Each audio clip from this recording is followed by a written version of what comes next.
नमस्कार, मैं हूं भूषण। आप देख रहे हैं द न्यूज 9X। आज 29 अक्टूबर 2020 है। 29 अक्टूबर 2020 की बड़ी खबरें क्या है? देश में अब तक कोरोना के कुल मामलों का आंकड़ा 80 लाख के पार हो गया। अब तक 72,92,156 लोग ठीक हो चुके हैं। कुल आंकड़ों में से 6,05,943 मरीज एक्टिव हैं, जिनका इलाज चल रहा है। कोरोना का कहर एक बार फिर दिल्ली में तेज होने की खबर है। वहां मात्र एक दिन में 5,673 केस डिटेक्ट हुए हैं। इससे दिल्ली में स्वास्थ्य विभाग की चिंता बढ़ी है और जांच एवं इलाज में चुस्ती बढ़ती जा रही है। इधर बिहार में अब तक कुल कोरोना का आंकड़ा 2,14,163 हो गया। इनमें 2,04,317 लोग स्वस्थ हो चुके हैं। बिहार में कोरोना से अब तक 1069 लोगों की मौत हो चुकी है। इस बीच आपको बता दें कि केंद्रीय मंत्री स्मृति ईरानी की कोरोना रिपोर्ट पॉजिटिव आई है। इसकी जानकारी उन्होंने खुद ट्वीट कर दी है। उन्होंने कहा कि जो लोग उनके संपर्क में आए हैं वे अपनी जांच करा लें। मालूम हो कि स्मृति ईरानी बिहार विधानसभा चुनाव में भाजपा की स्टार प्रचारक हैं। सांसद अजय निषाद भी कोरोना पॉजिटिव हो गए हैं। वीआईपी के नेता मुकेश सहनी और कुम्हरार के विधायक अरुण कुमार सिन्हा की भी रिपोर्ट पॉजिटिव आई है।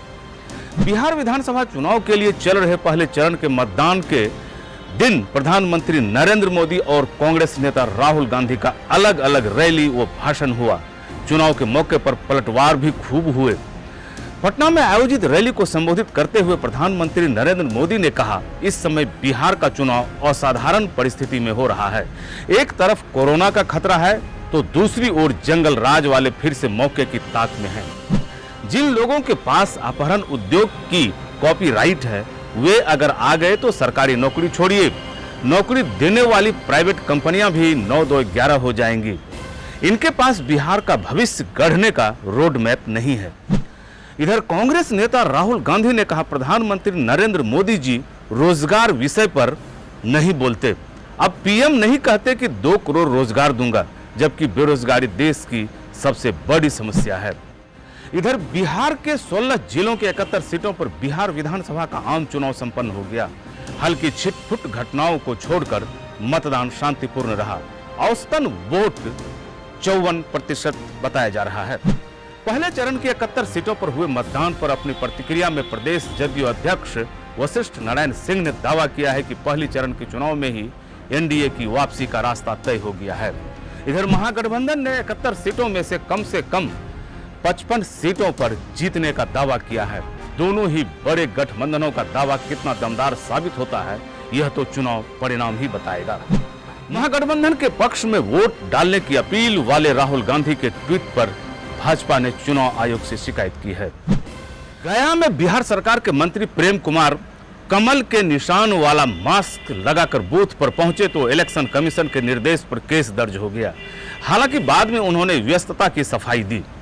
आरा में राजद विधायक पर हमले की खबर है। कहा गया है कि विधायक ने भागकर अपनी जान बचाई। उनके वाहन के शीशे तोड़ डाले गए हैं।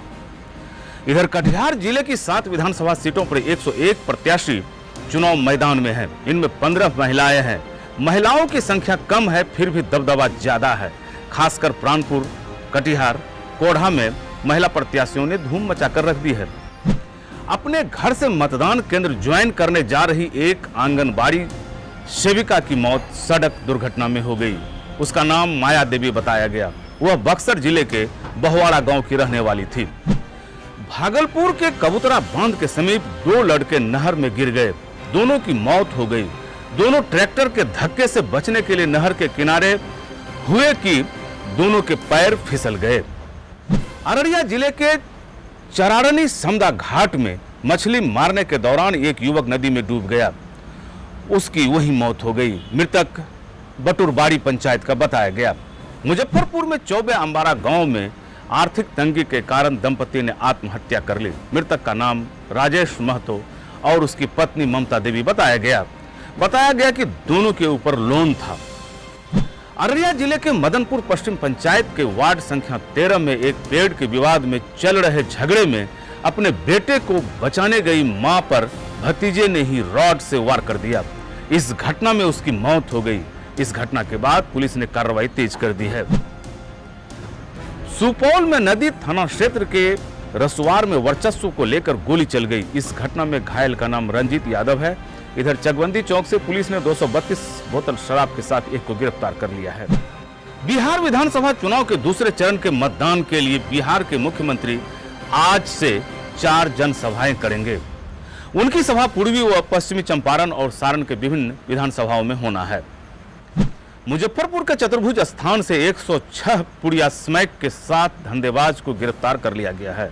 धंधेबाज की पहचान मिठनपुरा थाने के कालीबाड़ी रोड के झुन्नी कुमार उर्फ आलोक के रूप में हुई है। बेगूसराय जिले के चेक पोस्ट पर वाहन चेकिंग के दौरान टैंक लॉरी के भीतर से भारी मात्रा में शराब बरामद की गई। वहां 147 कार्टून विदेशी शराब बरामद की गई है। पुलिस ने पटना जिले के गौरीचक थाना क्षेत्र के शंकर राय व पप्पू कुमार और मधेपुरा जिले के चौसा के संतोष कुमार पासवान को मौके से गिरफ्तार कर लिया है। तीनों ने बताया कि वे लोग बंगाल बिहार की सीमा से सटे दालकोला से बेगूसराय जा रहे थे। खगड़िया जिले के मानसी थाना अंतर्गत जालिम बाबू टोला के पास खुटिया पंचायत के वार्ड 17 निवासी अर्जुन शाह का पुत्र सिंटू की मौत सड़क हादसे में हो गई। वह बाइक पर अपनी मां को लेकर जा रहा था। हालांकि मां उसकी बच गई है, लेकिन गंभीर रूप से घायल है। उसकी बाइक को किसी अज्ञात वाहन ने ठोकर मार दी थी। भारत नेपाल सीमा से सटे कजला बीओपी के एसएसबी के जवानों ने 2 साइकिल सवार युवकों को तस्करी के लिए ले जाए जा रहे चीनी के साथ गिरफ्तार कर लिया। हालांकि एक युवक भाग गया, एक युवक पकड़ लिया गया है। बिहार के पूर्व मुख्यमंत्री सतीश प्रसाद सिंह की धर्मपत्नी का निधन हो गया। उनके निधन पर पूर्णिया के सांसद संतोष कुशवाहा ने गहरा शोक जताया है। सीमांचल एरिया में कोरोना काल से लेकर अब तक बंद बनमनखी व पूर्णिया कोर्ट स्टेशन का आरक्षण काउंटर खुल गया है। इससे लोगों की परेशानी खत्म हो गई। ये थी बिहार और बिहार से जुड़ी महत्वपूर्ण खबरें कैसी लगी अपना सुझाव कमेंट बॉक्स में दें। अगर आप हमारा ये वीडियो फेसबुक पेज के माध्यम से देख रहे हैं तो फेसबुक पेज लाइक करें। अगर आप हमारा ये वीडियो यूट्यूब पर देख रहे हैं तो YouTube channel the news 9X subscribe करें।